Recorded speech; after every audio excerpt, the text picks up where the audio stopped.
Hello everyone, welcome back to another video. This is again another tropical update for today, June 10th. This one is still being posted earlier than, of course, my usual videos, but it's going to be later, obviously, than the last two videos, as you can see. But anyway, so we're going to be talking about the potential Gulf hurricane again, because this keeps being shown in the models, and it seems you guys are interested in it as well. So without further ado, let's get started. So we're going to start with my 10-day tropical weather outlook. So, of course, the exact track of this potential system, and like I said, take it with a grain of salt. It could go anywhere, it could really be any strengths. It might not even form because multiple model ensembles are showing the system, but I'm not showing those in this video because the ensembles aren't updated at time of recording.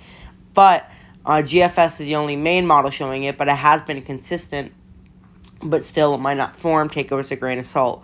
So due to that high uncertainty, I'm only going for a 30% chance of formation within the next 10 days, even though GFS shows a full tropical storm within the next 10 days.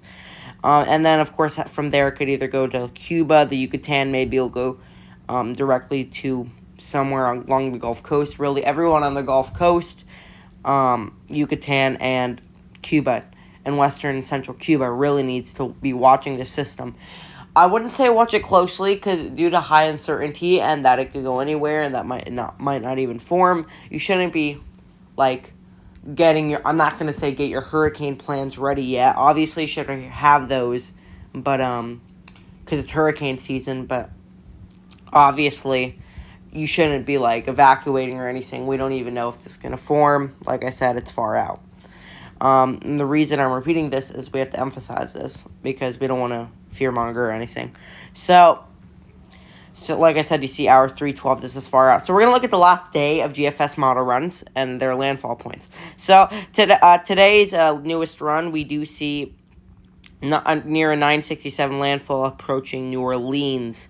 And that, of course, brings heavy rain, damaging winds, wind gusts, maybe even hurricane force winds, major hurricane force winds in this specific model run.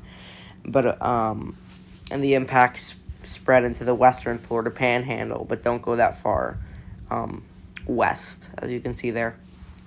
But you can kind of see an outer band on the right side there. 0Z, we do see a 959 near landfall on central Texas, heavy rain,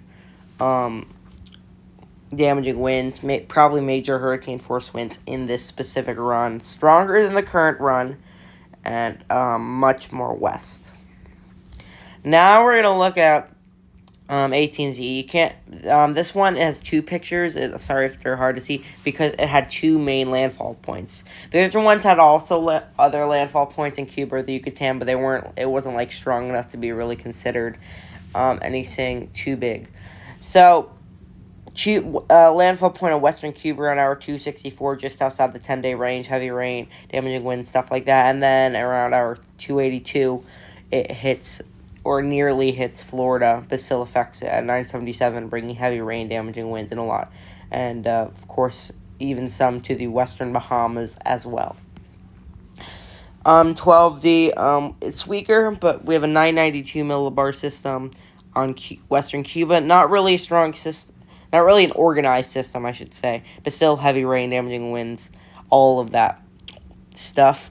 And then it makes actually a landfall in Florida now at 981, but probably not as big of a threat as 18Z, as the eye of the hurricane in 18Z is still very close to the land, to where even if it doesn't make an actual landfall on Florida, it would still be pretty strong.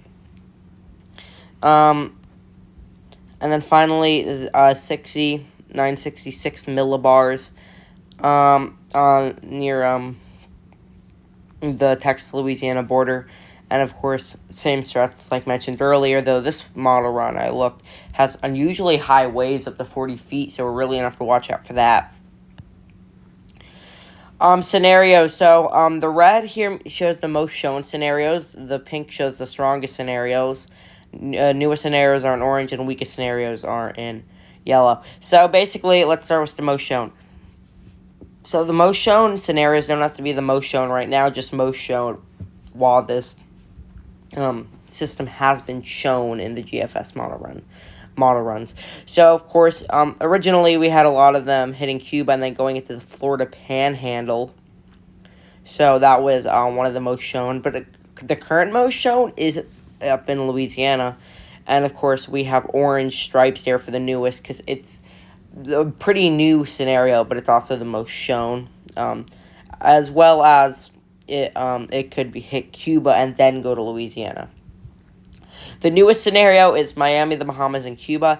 By that I mean it's the one that's like the scenario that's appeared the most recently, not exactly the one that's being shown right now, but appeared yesterday. And so it could go into Cuba and then into the Florida or the Bahamas. As you can see the orange stripes on western Cuba there. And then the weakest scenario is it hitting the Yucatan, then going to Mexico City region, like just Mexico, and doesn't have that much time to strengthen.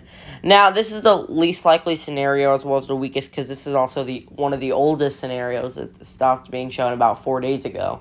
So, 3-4 days ago. So that's why it's not the most likely. And then finally, the last slide. This video might have been shorter than usual, but just getting straight to the point. Any questions, please leave them in the comments. Anyway, let's continue. So, basically, the dark green here means your threat of heavy rain, which really is just anywhere where the system can make landfall. You see the landfall areas there. And then the landfall areas are kind of outlined by the dark green. And then the light green are flash flooding. So the reason the flash flooding area isn't as large isn't because those areas are going to get heavy rain. It's just because they're closer to the coast. They could get the system while it's stronger, obviously.